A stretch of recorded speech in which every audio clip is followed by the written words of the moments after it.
¿Gustan las sorpresas? ¿Cómo hace? Yo las detesto.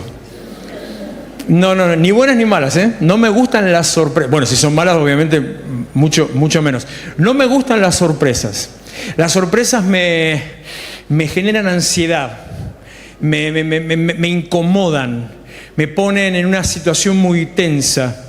Y si me la están haciendo larga, que me están haciendo así toda la previa, peor. Ya quiero matar a alguien, ya quiero salir corriendo. No me gusta. Es un tema mío, yo soy consciente que es un tema mío particular. Es una situación que me pone en una posición muy débil, muy expuesto, que me hace sentir desnudo, que me hace sentir que cualquiera puede hacer en ese momento, cualquiera puede hacer lo que quiera conmigo. Entonces, quiero que las cosas sean ahí ya, concretas. ¿Vio eso que le dan el regalito que hace muchos papeles? No, yo te rompo todo, lo quiero ya, no soporto, claro, no soporto ese proceso de la duda, ya, no me anden con dudas. A veces hablando con alguien, ya no tiene que ver con la sorpresa, pero la sensación es la misma. Cuando hablas con alguna persona, o a veces pasan las relaciones de pareja, que uno se empieza a moverse con los supuestos, ¿no? Donde esperás que el otro entienda lo que te pasa, esperás que el otro entienda lo que le dijiste y suponés que ya se tiene que dar cuenta, y cómo no te diste cuenta y pensé que te habías dado cuenta. No. Yo les digo siempre, más cuando ministro a alguien también, a mí díganme las cosas claras. No, pero ya te diste cuenta de lo que pasa. No, yo no me doy cuenta de nada. Díganme las cosas claras. ¿Qué pasa? Esto así, de tal manera, tal situación. Ahí fue donde alguna vez acuñé eso del espíritu de pensé que nos lleva siempre a la destrucción. Yo pensé que... No, pensé nada. Las cosas en concretas. Dios no se anda con vueltas y nosotros tampoco. Y esto de las sorpresas, de la inestabilidad de las sorpresas, la incomodidad de las sorpresas, es como la fiesta sorpresa también, ¿no? Es otra cosa que detesto. No me hagan nunca una fiesta sorpresa, porque me deja bastante todo eso mismo lo que le acabo de decir. Hay una historia en la Biblia de un hombre que yo le quiero compartir hoy, que Dios me ministró a mí en lo personal, que le pasó algo así. O sea, iba en una situación particular en su vida y en un momento determinado, sin esperarlo, sin pensarlo, sin merecerlo, nada, de golpe se encuentra en una fiesta siendo el protagonista de la fiesta, siendo, no sé si el alma de la fiesta, el corazón, pero sí, una cosa así segura, el homenajeado. O sea, toda la fiesta empezó a girar alrededor de él. Él estaba en cualquiera, estaba en otra, no tenía nada que ver. Era un hombre que estaba tal vez en un momento de complicación, en un momento de necesidad, en un momento de separación de Dios, de estar separado de su familia, alejado, metido en sus conflictos, y solamente tomó la decisión de empezar a intentar volver atrás, como estaba diciendo, intentar empezar de cero, desde esa o desde otra posición, y se terminó convirtiendo en un protagonista sin quererlo. Como esa mujer, que seguramente usted conoce la historia, y digo seguramente porque ¿quién no conoce la historia del frasco de alabastro, del frasco de perfume, aunque alguna vez la haya escuchado nada más, que Jesús dijo de ella, Mateo 26:13, les aseguro que en cualquier parte del mundo donde se predique este evangelio, se contará también en memoria de esta mujer lo que ella hizo.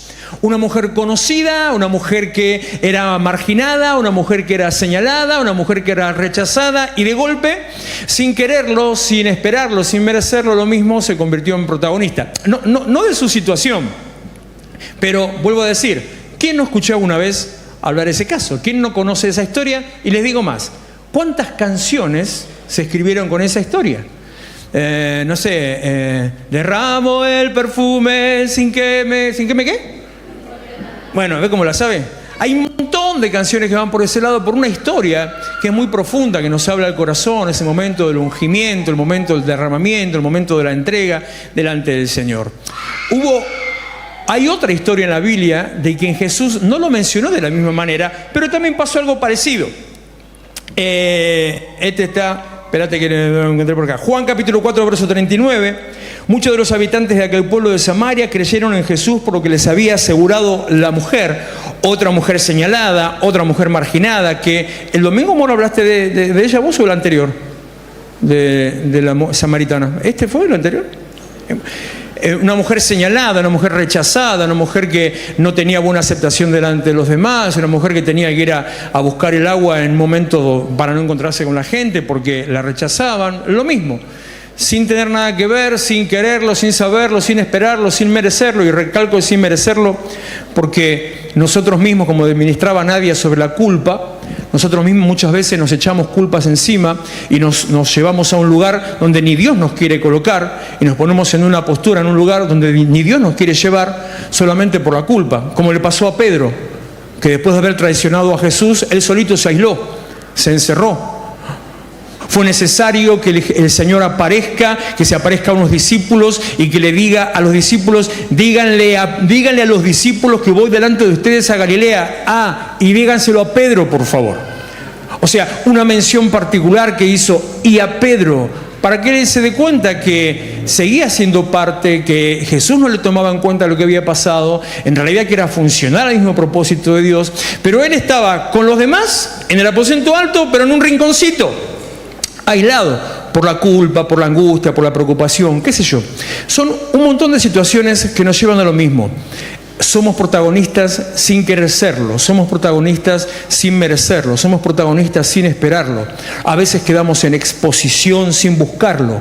Hay una historia muy fuerte de Ezequiel capítulo 4, no recuerdo qué versículo que es. Si lo encuentro lo pone, si no, no importa.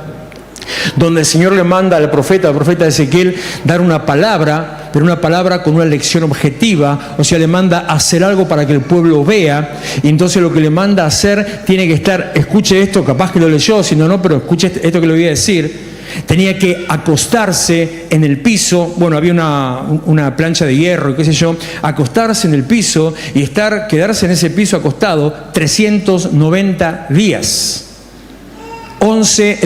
13 meses, 390 días estar acostado, creo que del lado izquierdo, no recuerdo, estar acostado ahí para con eso darle una lección objetiva al pueblo para que entiendan que así como eran los días eran los años y que 390 años iban a estar en cautividad. Y cuando pensaba que ya todo se había terminado, listo, ya está, ya se me fue el calambre, Dios le dice, ahora te vas a dar vuelta para el otro lado y te vas a acostar del otro lado 40 días más. Entonces, la misma situación donde queda expuesto, sin buscarlo, sin quererlo, no sé si sin merecerlo o no, terminás en el centro de las situaciones cuando no te esperabas que te pase esa.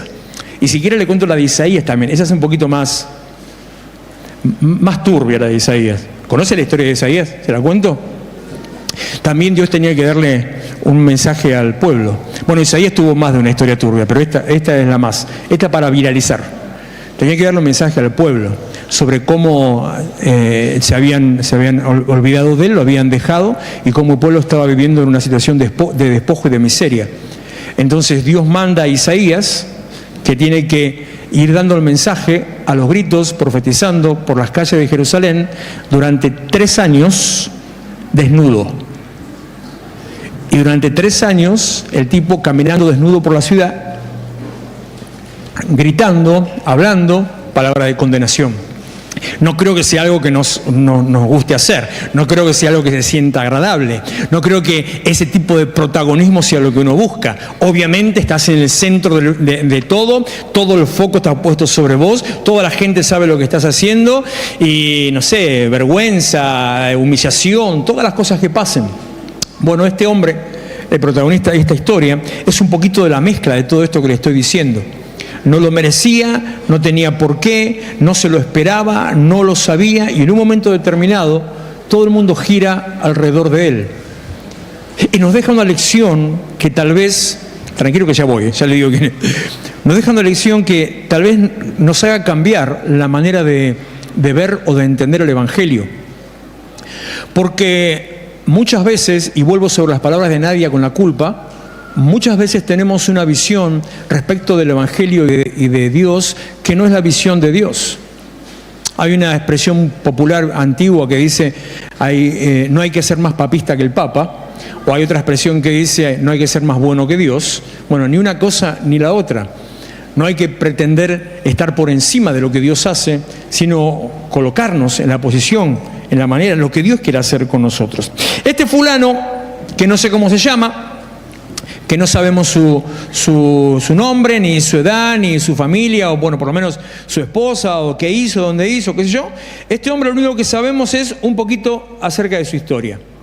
Que un buen día, siendo un joven, decidió irse de su casa, que lo encaró al padre, le dijo: quiero lo mío, porque yo no nací para esto, yo no nací para el campo, yo no nací para los animales, yo no nací para la tierra, yo nací para las grandes cosas. Entonces, de eso es que muchas veces pasa, ¿no? Yo nací para ser hombre de ciudad. Entonces se encara al padre y se va. Y cuando se va de ahí, empieza a vivir un montón de situaciones que lo terminaron tirando en un pozo de dolor, de vacío, de necesidad, también de miseria, también de abandono, donde perdió su dignidad, perdió su posición, perdió su condición, perdió su identidad y pasó a ser cualquier cosa. No sé cómo se llama, pero ya sabe de quién le hablo. Lucas capítulo 15, versículo 22. En un momento determinado, cuando decide volver a su casa, dice el padre: traigan la mejor ropa para vestirlo, pónganle también un anillo en el dedo, pónganle sandalias en los pies, traigan el ternero más gordo y mátenlo para celebrar un banquete. Porque este hijo mío estaba muerto, pero ahora ha vuelto a la vida. Se había perdido, pero ha sido hallado. Y dice, así que empezaron a hacer fiesta. De la nada se convirtió en el protagonista. De la nada en el foco, de la nada en el centro. Así como una fiesta sorpresa, o así como cuando hay un cumpleaños de 15 o una fiesta de alguien que te guste o no te guste, quedás en medio de la pista, o todo el mundo te tira papelitos, o todo el mundo te tira espuma, o todo el mundo te quiere levantar en andas. Situaciones incómodas, pero situaciones que cambian tu manera de ver las cosas y por sobre todo las maneras de ver a Dios. De esta historia tan particular, que repito, y me animo a decir así, que ya conoce porque es historia popular, es algo tan conocido como la historia de Popeye dentro de la ballena, ya una cosa así. La historia de hijo pródigo, que es una de las historias que más me apasiona de la Biblia. Bueno, hay muchas historias que me apasionan, pero esta es muy profunda y que en algún momento de mi vida me tocó muy, muy hondo, muy adentro mío por situaciones personales. Nos muestra a un muchacho que podría ser cualquiera de nosotros, que tuvo una situación que le cambió la vida, que tuvo una situación que lo tiró a la calle, que lo puso en el abandono, que lo dejó en una condición donde ya no merecía nada, donde había perdido todo, donde ya, como le dije, no tenía nada, y sin embargo, su vida cambió. Totalmente empezó a hacer una cosa muy distinta. Él iba dispuesto a trabajar a sueldo para su padre. Lucas 15:11. Así comienza la historia, perdón. Lucas 15:11.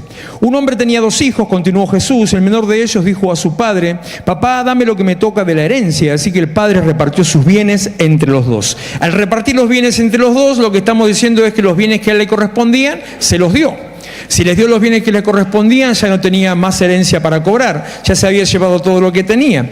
Pero de eso que tenía, así como lo tenía, lo perdió. Versículo 13, poco después el hijo menor juntó todo lo que tenía y se fue a un país lejano. Allí vivió desenfrenadamente y derrochó su herencia. Se quedó sin nada, se quedó en la calle, se quedó en abandono. Y no solamente por algo que me ministró el Señor, no solamente se fue de su casa, sino que se fue de su tierra, se fue de su linaje, se fue de su cultura y se fue a mezclar una cultura desconocida. Lo que él pensaba en un momento que iba a ser la gran vida, se convirtió en una vida de miseria, porque hay un principio espiritual que a veces nos cuesta entender. Y es que cuando nos corremos del propósito de Dios, nos corremos de lo que Dios quiere con nosotros, nos corremos del llamado, como Jonás, nos corremos del llamado del Señor, capaz pensamos que empezamos a respirar tranquilo, ya no hay tanto compromiso, ya no hay tanta responsabilidad, ya no hay tantas obligaciones, empezamos a hacer las cosas como queremos, ya vamos a donde queremos, salimos donde queremos, no tenemos que estar en la iglesia, no hay que hacer tal y tal otra responsabilidad. Pero eso tiene una duración muy cortita, lo que le duró a este que se derrochó todo, y todo significa una fortuna. El padre obviamente sería un hacendado, un potentado, un estanciero, no sé qué era, no sé cuál era su nivel, pero una fortuna, porque aparecieron los amigos del rico, ¿vio? lo que lo llevaban a tomar una copita, lo que lo llevaban a pasear, lo que lo llevaban a salir, lo que le presentaban a las chicas que se le acercaban, las chicas que se le pegaban. Entonces, entre amigos, borracheras y prostitución, perdió todo lo que tenía. Y lo llevó a lo más bajo. Y lo más bajo para un hombre de esa condición fue, bueno, primero tuvo que pedir trabajo, eso no es lo más bajo. Una vez que pidió trabajo, consiguió trabajo, solamente le dio trabajo un hombre que trabajaba con los cerdos. Eso es lo que me enseña que se fue lejos de su tierra, porque los judíos no tenían nada que ver con los cerdos, ni se mezclaban con los cerdos, no criaban cerdos, no consumían cerdo. Entonces se fue a otra región. Y no solamente que se fue a otra región, sino que en un momento se tuvo que empezar a mezclar con los cerdos. Lo más inmundo, lo más bajo, la peor humillación para un hombre de su linaje, para un hombre judío. Cuando te corres del propósito, cuando te alejas del llamado, cuando querés ignorar lo que Dios quiere hacer con vos, perdés tu dignidad, perdés tu posición, perdés tu identidad. Y llega un momento en que ya no sabés quién sos. Y tal vez como a uno de los ejemplos que le decía antes, o como el mismo proceso nuestro de restauración, te encontrás en una posición donde, como no sabés quién sos, tampoco sabés qué hacer, no sabés a dónde ir. No sabes qué dirección tomar para tu vida. Por ahí aparece la idea de volver pero inmediatamente te pincha en la cabeza el no. ¿Cómo vas a volver después de lo que hiciste? ¿Cómo te vas a presentar delante de Dios? ¿Cómo te vas a acercar con lo que pasó, con lo que viviste, con las situaciones en las que te envolviste? Y otra vez me vuelven las dos palabras. Primero, lo que ministraba Nadia sobre la culpa. Segundo, lo que dijo Gastón sobre eficazmente. La culpa es una herramienta diabólica que no nos lleva a Dios. La contrición, ese dolor por haber actuado mal nos lleva a Dios. Esa pequeña congoja, eso que nos hace darnos cuenta de nuestro error, nuestro pecado, esa convicción de pecado nos lleva a Dios. Esa tristeza por haber visto que actuamos mal nos lleva a Dios. Pero cuando no viene de Dios, genera culpa, y cuando genera culpa, lo que provoca en nosotros y en quien sea es el caso de Judas. Fíjese el Evangelio, qué cosa curiosa. Tenemos a dos hombres en el Evangelio que traicionaron a Jesús. Dos. Uno, Pedro, que lo mencioné hace un ratito, por qué sé yo, por miedo, no se animó, no quiso quedar expuesto, no quiso comprometerse. Dijo, no, yo no lo conozco, yo no tengo nada que ver. Entonces, Pedro el traidor, traicionó a Jesús. Y hay otro hombre que también traicionó a Jesús, que lo nombraron por ahí, Judas, que con una visión distinta, con una cabeza distinta. Pedro tenía revelación, Judas no tuvo revelación. A Pedro Dios le habló, a Judas no le habló Dios. Pedro compartía la intimidad, iba viendo las experiencias. Judas no, Judas estaba en lo suyo. Judas estaba detrás de la bolsita. Judas andaba buscando simplemente quedarse con unos mangos, nada más. Judas tenía puesta la mente en la revolución. Judas tenía puesta la mente en hacer un golpe de Estado, en levantar un ejército. Una visión distinta, una cabeza distinta. Pero los dos traicionaron a Jesús. Es lo mismo delante de Dios la traición de Pedro que la traición de Judas, porque los dos traicionaron a Jesús. Y encima hay un texto en Mateo 26:54, si no me equivoco, creo que es ahí, donde muy fuerte la palabra que dice que cuando Judas vio que lo estaban crucificando a Jesús, o que lo iban a crucificar, él devolvió arrepentido las 30 piezas de plata. O sea que se dio cuenta de su error y se arrepintió. Y cuando vemos en Juan capítulo 20-21, el momento del regreso de Pedro, cuando Jesús después le habla, cuando está en el aposento alto, cuando después se va a encontrar con él al pie de la barca, cuando están desayunando, dice que en ese momento él se arrepintió, lloró amargamente, con arrepentimiento por lo que había pasado y por la experiencia que había tenido con el Señor. O sea que, ¿qué diferencia hay entre Judas y Pedro? Que uno traicionó de una manera y otro traicionó de otra, como cuando vos te querés comparar con alguien que está cometiendo pecado, solamente porque el pecado del otro es distinto que el tuyo y nada más. O porque, peor, porque el pecado del otro se ve y el tuyo no. Como el tuyo lo sabes solamente vos, no pasa nada. Pero Dios también sabe, Dios sabe todas las cosas. Entonces, entre estos dos vemos el efecto de la culpa. Pedro, arrepentido, con revelación, Dios le habla, se mueve, vuelve a la barca, vuelve al lago y se encuentra con Jesús y es restaurado. El Señor le habla, lo levanta, lo pone casi por cabeza. Judas sin tener la revelación de Cristo. La culpa lo hizo devolver las monedas y se fue al campo, se colgó de un árbol y se ahorcó.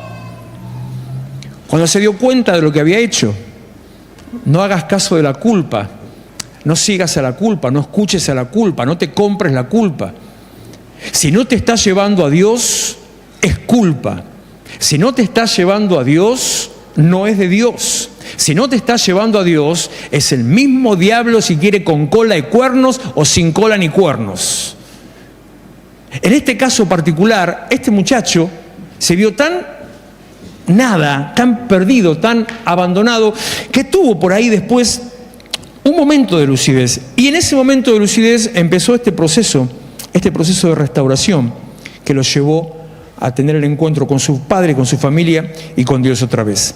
Hay 3 cosas que yo les quiero contar, aparte de todo lo que le dije, sobre esta historia que Dios me habló. 3 cosas que puedo extraer, que para mí son de bendición. Primera, vos te encontrás con alguien que de golpe está en el centro de la escena. Es un protagonista. Te encontrás con alguien que se hace popular o visible.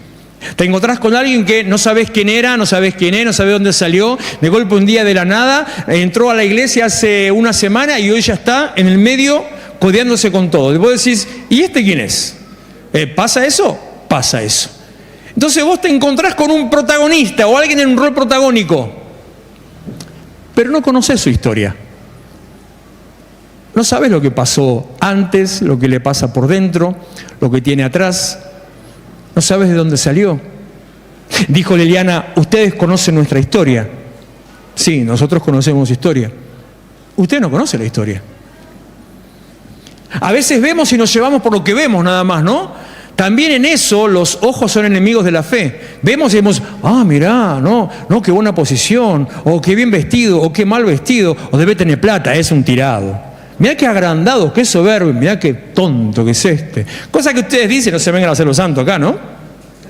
Y sin embargo, no conocemos la historia que está detrás.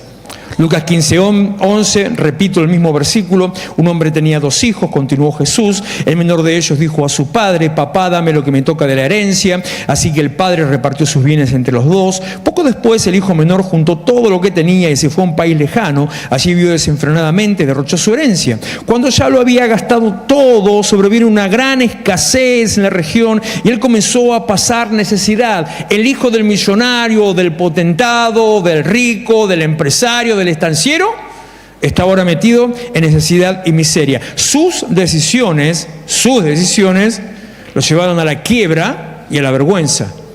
Porque dice Proverbios 19:3 que el necio comete errores y después le echa la culpa a Dios de lo que le pasa. No, pará cachito. Tomaste malas decisiones. Dame todo, yo estoy para otra cosa. Yo sé lo que hago.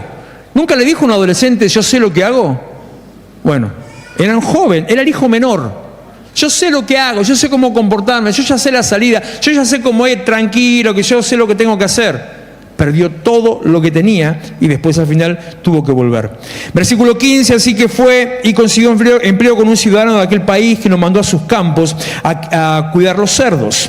Su decisión de lo llevaron a quedarse con esos animalitos que le dije que los judíos no se relacionaban. Tanta hambre tenía, verso 16, que hubiera querido llenarse el estómago con la comida que daban a los cerdos, pero aún así nadie le daba nada. Cuando vos dejás el llamado del Señor, o lo que Dios puso en tu corazón, o el propósito de Dios, o el lugar que Dios te dio, de golpe no encajás. Cuando te vas a un lugar que no es tu lugar, y estoy hablando de lugar espiritual, como el de Adán, ¿dónde estás? Cuando te corres de tu lugar y él se fue a una tierra donde había cerdos, no era su lugar. Cuando te vas a un lugar que no es tu lugar, no perteneces, no es tuyo. Por más que quieras amoldarte, no encajás. Extranjero, argentino viviendo del extranjero, extranjero viviendo en Argentina. Podrá tener un excelente nivel, podrás relacionarse con todo el mundo, pero siempre es extranjero. Siempre. El muchacho que arregla los celulares acá arriba, que es macanudísimo, cristiano apartado, se llama Luis. Es 10 puntos, pero siempre es el venezolano. Nadie le va a decir Luis. Mi abuela se murió a los 92 años y para todo el mundo siguió siendo la gallega. Y hacía 60 años que vivía en el país. Cuando vos te salís del lugar que tenés que estar, cuando te corres de tu propósito y llamado, no pertenecés. Donde no perteneces, no encajás. Donde no encajás, los que te ven te ignoran. Porque no sos de ese lugar. No es que te ignoran, que no te ven. No te hacen caso, porque no perteneces ahí. Te rechazan, te pasan por encima. Tanta hambre que tenía y sin embargo nadie le daba nada. Tus decisiones, cuando salís del propósito, no potencian tu posición. Cuando salís del propósito, tus decisiones degradan tu posición. Cuando salís del propósito, tus decisiones degradan tu condición y tu posición. Versículo 20. Así que emprendió el viaje y se fue a su padre. Todavía estaba lejos cuando su padre lo vio y se compadeció de él. Salió corriendo a su encuentro, lo abrazó y lo besó. El joven le dijo: papá, he pecado contra el cielo, contra ti. Y mira lo que le dice: ya no merezco. Le dice el hijo al padre: ya no merezco que se me llame tu hijo. Ya no merezco ser llamado tu hijo. Perdió su posición, perdió su dignidad, salió de la casa, ya no tenía derecho. Perdió la riqueza, no tenía un mango, perdió la dignidad, se fue a revolcar con los cerdos, perdió la identidad. Y llegó a estar dispuesto a trabajar a sueldo para su padre. Es más, fue directamente con esa intención, a trabajar a sueldo, a decirle: mira, bueno, dame unos manguitos, me voy a dormir al galpón con los muchachos, yo quiero ser un peón como los demás, uno de tus jornaleros, dice la palabra. Yo con eso me conformo. Vos ves a alguien que tal vez está sobresaliente, alguien que de golpe impacta en el medio, alguien que aparece de la nada, pero no conoces su historia. Todos tienen una historia detrás. Lo segundo, versículo 20 otra vez: así que emprendió el viaje y fue a su padre. Todavía estaba lejos cuando su padre lo vio y se compadeció de él. Salió corriendo a su encuentro, lo abrazó y lo besó. Tu realidad puede cambiar totalmente de un momento al otro.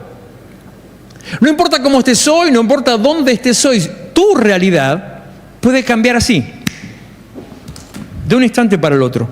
Hoy puedes estar perdido, puedes estar angustiado, puedes estar caído, hoy puedes estar a punto de matarte, puedes estar a punto de tomar una pésima decisión, hoy puedes estar decidiendo separarte y de golpe, algo que no esperás, como la sorpresa, algo que no mereces, algo pasa alrededor que no era lo que esperabas, no era lo que correspondía, no era lo que tenía que pasar, pero sin embargo pasó. Porque cuando dejas que Dios empiece a meter, algo empieza a pasar. Entonces dice, versículo 22, pero, amo los peros de la Biblia, pero el padre llamó a los sirvientes, le dijo: traigan ropa, vístame al pibe que está todo andrajoso con dolor a podrido, pero... Y la Biblia está llena de peros, porque tu relación con Dios está llena de peros. El punto es: no te quedes atado a la culpa, no te quedes atado a tu condición, no te quedes condenado porque bajaste de tu posición. Cuando te corres del propósito y del lugar que Dios te dio, cuando te corres del llamado y de lo que Dios tenía para vos, perdés tu posición, perdés tu condición, perdés tu dignidad, perdés tu identidad. Pero nada de eso quiere decir que Dios no te vuelva a llamar. Nada de eso quiere decir que Dios no tenga el poder, Efesios 3:20, de hacer las cosas mucho más poderosas y mucho más allá de lo que vos pedís, de lo que vos esperás, de lo que vos imaginás, de lo que vos querés. También en eso Dios es eficaz, solamente porque vos le das lugar para que Él obre. Das todo por perdido, te sabes rechazado, sabes que ya no tenés nada, porque ya toda la guita la patinaste, no te quedó un mango. Pero cuando dejás que Dios intervenga, Dios transforma la vida. Miqueas 7:8: enemiga mía, no te alegres de mí, porque aunque caí, alguno lo dijo por ahí, aunque caí, me levantaré. Aunque more en tinieblas, mire, me encantan estas pequeñas cosas, me encantan los detalles de la Biblia. A mí no me gustan detalles de nada, pero de los detalles de la Biblia, bueno, de algunas cosas sí. Pero a veces la pastora me dice: ¿viste tal cosa? Y digo: ¿qué cosa? No tengo ni idea. Estábamos ayer mirando el noticiero, yo estaba escuchando, intentando prestar atención a una noticia, estaba así escuchando yo, hacía fuerza con la oreja. ¿Nunca hizo fuerza con la oreja? Dice, ¿viste? Tendría que cambiarse el peinado de la chica. Y yo estaba como diciendo, ¿qué? ¿Tiene pelo? O sea, ni idea. Bueno, ese tipo de detalles no, pero a estos detalles sí. Aunque caí, tiempo pasado, afirmado en el presente. Me caí. Me levantaré, tiempo futuro, algo que todavía no pasó. Se detiene ante algo que pasó, reconoce eso que pasó, pero toma la decisión que ahí no se va a quedar. Y continúa. ¿Por qué? ¿Dónde está puesta la esperanza de Miqueas? Dice, aunque more en tinieblas, el Señor, Jehová, será mi luz. No estás atado a la condición a la que te caíste. No estás atado a la posición en la que caíste, donde te enterraste. No estás atado ni siquiera a las consecuencias de tus malas decisiones, porque Dios sigue siendo Dios. Tercero, lo que te acabo de decir, la condición en que te encuentres no te descalifica. La condición en la que te encuentres no te descalifica ni invalida lo que Dios quiere hacer con vos. A veces pasa muy frecuente. Hoy estaba hablando con un muchacho, se quedó sin trabajo, está presentando currículum por todos lados. Y entre una de esas cosas, esa frase tan incómoda, ¿no? Que te responde, me decía que le pasó. Esa frase tan incómoda. No, tu perfil no da con lo que buscamos. Ya tomamos a otra persona. Y es tan... No sé, que te lo digan así, suena elegante, qué sé yo, pero es tan como denigrante, ¿no? Porque si bien yo entiendo, no te dijeron nada malo, o sea, no sos lo que buscamos, está buenísimo, listo, chao, pero tu perfil no da con lo que buscamos. Es como que no me servís, te está diciendo así. Y por más que vos entiendas que no, te queda algo ahí como, ¿por qué no? ¿Por qué me rechaza? ¿Por qué me margina? ¿Por qué me alejan? Bueno, esa sensación de porque pasamos determinadas cosas, no damos la medida, nuestro perfil no es lo que Dios busca. Entonces creemos que no, Dios ya va a buscar por otro lado, porque nosotros ya perdimos la oportunidad. Se te dio la oportunidad. Mira dónde te caíste, aguantátela. Ay, levantate solo, yo no te levanto. Dios no es así. Yo conté este testimonio mío, no recuerdo en qué contexto, pero lo conté una vez hace muchísimos años atrás, un momento donde una de mis 3 crisis muy grandes, manejando con mi viejo Renault 12 en Banfield, en la calle Levalle entre Maipú y ¿cómo es la otra más? ¿Cochabamba es? Cochabamba, la de atrás. Y Cochabamba. Pongo una canción, pongo la radio y empieza a sonar una canción que no me acuerdo cómo es la melodía ni nada, pero la letra decía, esa frase sí me la acuerdo, la letra decía, Dios todavía tiene planes para ti. Y tuve que parar en la esquina, ponerme a llorar arriba del auto, porque era lo que yo estaba preguntándole al Señor, porque Dios todavía tiene planes para vos. Lo que te pase, la condición en la que estés, la situación que hayas vivido, no te descalifica ni invalida lo que Dios quiere hacer con vos. Lucas 15:22, pero el Padre ordenó a sus siervos, pronto, traigan la mejor ropa para vestirlo. La mejor ropa para vestirlo. Me encantó ese versículo de hoy no me acuerdo exactamente dónde era el capítulo, bueno, tendría que leerlo, que dice que para los levitas les tocó la mejor tierra. No recuerdo exactamente dónde era, lo compartí con los líderes de contención. La mejor ropa para vestirlo. Pónganle también un anillo en el dedo y sandalias en los pies. No era nada, no tenía derecho a nada, perdió su condición, perdió su posición, perdió su dignidad, perdió su identidad, pero de golpe, lo viste, cobertura. De golpe, pero anillo, autoridad. Y con la autoridad viene la identidad, porque la autoridad que le estaba dando el padre de convertirse de golpe en el señor de la casa, porque el anillo era el sello de la firma para hacer los trámites y los negocios y la compraventa de la casa, con el anillo estaba diciendo sos hijo otra vez, porque solamente el linaje tiene autoridad.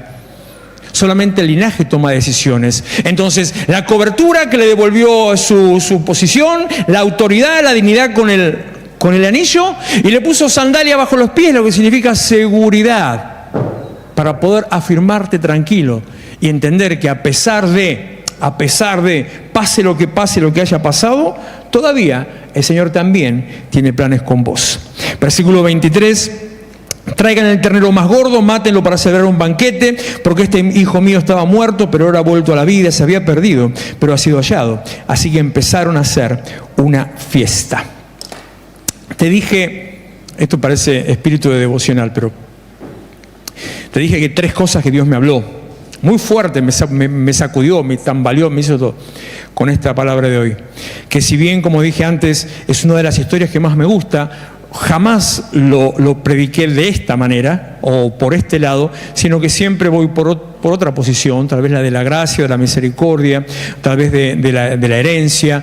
Hay muchas, es un texto que se usa mucho para sanidad interior, es un texto que si alguno alguna vez tuvo que hacer o hizo un encuentro en las iglesias que hacen encuentros y se hacen los procesos de sanidad interior, se utiliza ese pasaje porque es la vuelta a casa, es común por eso. Pero nunca lo había yo sentido o visto de esta manera. Pero te dije que, al mismo tiempo, que hay 3 cosas que Dios me habló, las que te acabo de decir. Pero hay una más.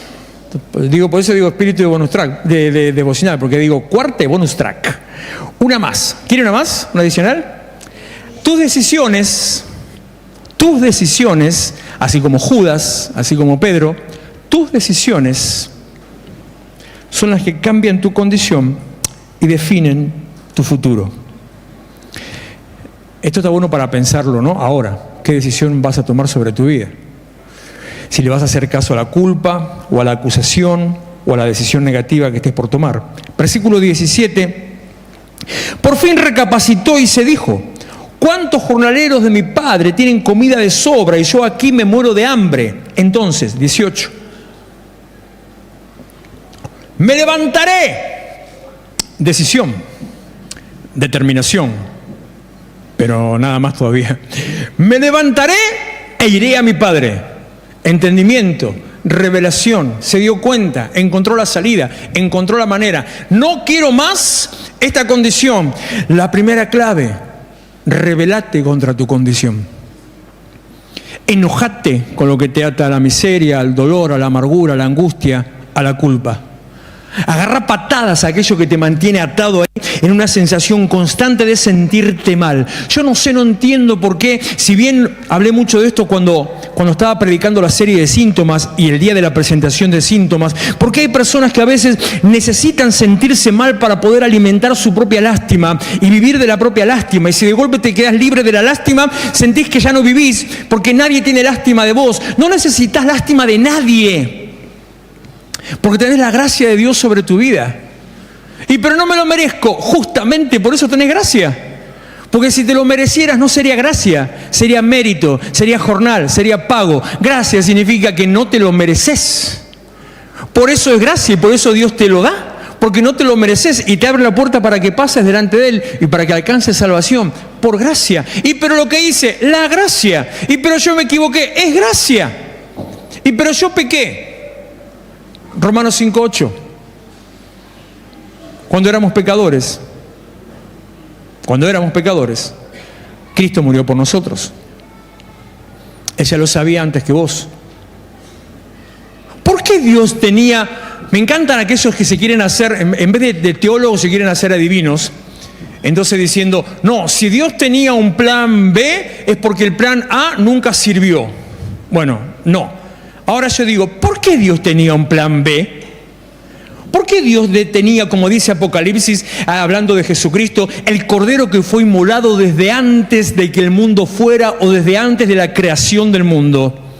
¿Por qué cuando crea a Adán? ¿Por qué cuando empieza a edificar la humanidad? ¿Por qué cuando todavía todo era gloria, todo era pajaritos, arbolitos, felicidad, paz y amor? ¿Por qué Dios ya preparó a Jesús para morir? No porque no funcionó, sino porque ya sabía. Pero a pesar de eso, creó a Adán, levantó a Adán, edificó a Adán, sostuvo a Adán hasta que se equivocó. Entonces Dios conoce tu condición y no por eso te va a dejar, porque nunca te dejó. Me levantaré e iré a mi padre, le diré: papá, he pecado contra el cielo y contra ti. Reconocimiento, darte cuenta, enojarte con tu condición. Ya no me merezco que se me llame tu hijo. Reconocimiento más arrepentimiento. Ya no lo merezco. No, me doy cuenta. Arrepentirse significa cambiar tu dirección. Arrepentirse significa empezar a hacer lo opuesto a lo que hiciste. Empieza por el reconocimiento. Bueno, no lo podía arreglar, ya lo hizo. Bueno, listo, ya no merezco. Yo te defraudé, yo te deshonré, yo te saqué la plata, yo te robé todo, ya no merezco. Arrepentimiento. Trátame, dice, como si fuera uno de tus jornaleros. Así que emprendió el viaje y se fue a su padre. Vuelvo al 18. Me levantaré e iré. Decisión, determinación, sin acción.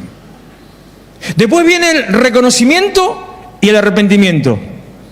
Y en el 20 viene la determinación y la acción. No alcanzaba con todo lo otro. Entonces, dice, emprendió el viaje y se fue a su padre. Después viene la otra parte, que ya la vimos, que el padre lo vio de lejos, cuando se acercaba, fue corriendo a él, se tiró encima, lo abrazó, lo besó, le dio un beso en el cuello, ahí. El otro hablaba, no lo dejaba hablar, lo vistió, bla, bla, todo eso ya lo vimos.